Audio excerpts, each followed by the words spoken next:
The Bill of Rights, from constitutional crisis to securing essential liberties. The Constitution drafted in Philadelphia during the summer of 1787 lacked explicit protections for fundamental freedoms such as speech, religion, press, assembly, and the right to bear arms. This omission sparked a fierce debate that nearly derailed the entire constitutional enterprise, but ultimately led to the creation of the Bill of Rights, the first 10 amendments that would become the cornerstone of American liberty. Between September 17, 1787 and March 4, 1789, the Constitution had been circulated and ratified, elections were held, and the new government's Congress began operation. This all moved forward without explicit constitutional protections for fundamental freedoms. Although the Constitution's Federalist supporters had promised amendments after ratification, the path to securing fundamental liberties remained uncertain. The Federalist majority of the First Congress had authority to propose amendments, but many had the same objections to adding protections for fundamental freedoms that had been expressed during the Philadelphia Convention 2 years before. In the first place, the Constitution did include what scholars refer to as a Little Bill of Rights, including habeas corpus, jury trials, prohibitions on bills of attainder, and bans on religious tests for public office. Many Federalists believed these guarantees were sufficient. Also, many Federalists held the firm belief that because Congress was not granted authority to regulate fundamental rights, there was no need to explicitly restrain the government. Thus, a Bill of Rights was unnecessary.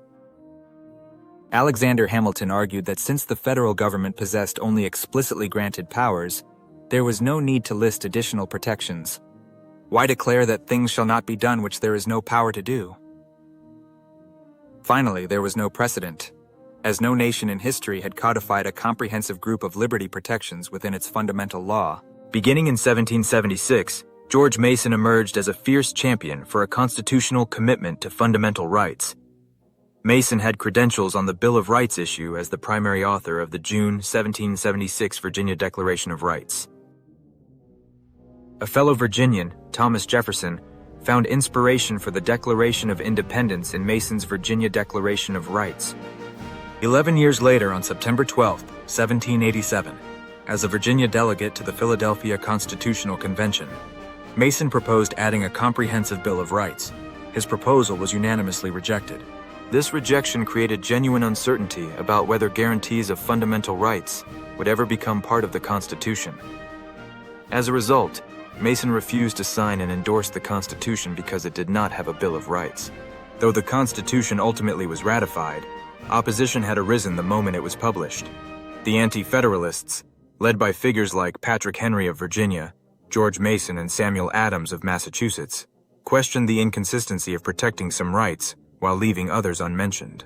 Patrick Henry declared, "Where are your landmarks, your boundaries of power? The rights of conscience, trial by jury, liberty of the press, all your immunities and franchises, all pretensions to human rights and privileges are rendered insecure, if not lost, by this change." The Anti-Federalists argued that if protections like habeas corpus were important enough to include, surely fundamental freedoms of speech, religion, press, and self-defense deserved the same treatment. Drawing upon colonial experience under British rule, they pointed to specific abuses: attempts to silence critics, restrict religious worship, censor the press, and confiscate firearms. James Madison initially agreed that additional rights protections were unnecessary and potentially dangerous. Listing specific rights might suggest those that were unlisted didn't exist, allowing the new government license to interfere with unlisted rights. Thomas Jefferson, while serving as America's minister to France, wrote Madison from Paris in December 1787 advising, "A Bill of Rights is what the people are entitled to against every government on earth, general or particular, and what no just government should refuse." Jefferson's advice and intense anti-Federalist opposition impacted Madison's thinking. During Virginia's June 1788 ratifying convention, Madison realized that partial protection of rights created more problems than solutions. The Virginia Convention offered 40 amendments before ratifying the Constitution by the narrow margin of 89 to 79. After the close call in Virginia, Madison and other Federalist leaders in many key states began promising to codify rights by constitutional amendment after ratification. In Massachusetts, Samuel Adams switched his position, after receiving assurances that amendments would be forthcoming. New York ratified by just 3 votes after Federalists committed to amendments. These promises, however, came with no binding mechanism to ensure fulfillment, creating genuine anxiety among many Americans. This leap of faith, ratifying first and amending later, represented a significant gamble with liberty that many viewed with justified skepticism. By the time Madison took his seat in the first Congress in 1789, he had become the Bill of Rights' chief architect. He spent months studying state recommendations, the Virginia Declaration of Rights, the English Bill of Rights of 1689, and the writings of philosophers like John Locke. On June 8, 1789, Madison proposed 19 amendments to the Constitution. In his landmark speech, he declared it essential to incorporate protections that will render it as acceptable to the whole people of the United States as it has been found acceptable to a majority of them. Although Madison's proposals faced significant opposition in Congress, the House approved 17 amendments on August 24, 1789. The Senate reduced this number to 12. These 12 were approved by both houses on September 25, 1789, and sent to the states for ratification. Madison's proposed amendments systematically addressed core concerns. Freedom of religion, speech, and press were grouped together in what would become the First Amendment. The right to bear arms received its own amendment. He also included procedural protections against quartering soldiers and unreasonable searches, guarantees of due process, jury trials, and legal counsel.